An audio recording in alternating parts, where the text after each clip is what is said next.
If you care about your own country, Libya is probably one of the best examples.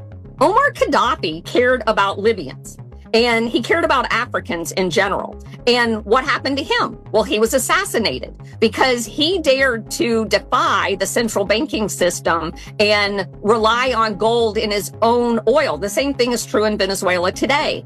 When you become nationalistic and you want to use your resources to enrich your people, you get killed. You get overthrown. And how do they do that? They do it with these Gladio networks and the intelligence agencies, and they deploy them.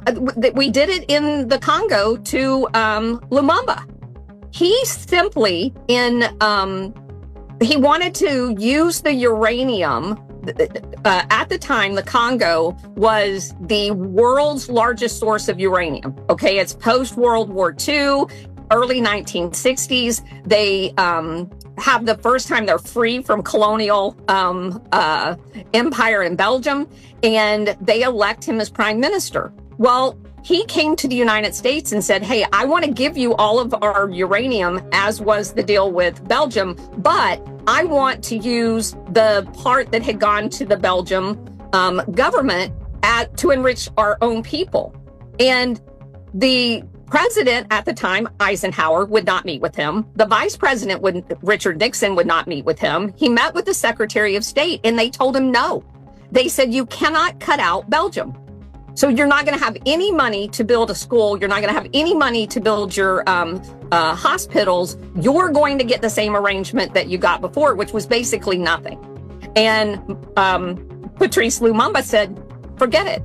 Then I'm not going to honor that deal. And I'm sure the Soviet Union would be interested in uranium. And what happened to him next? He was murdered.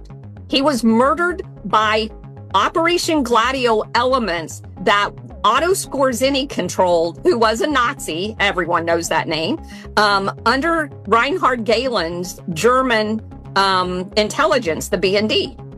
And so every prime minister, president that stands up for their country is a target from this international syndicate that wants to control all the world's resources.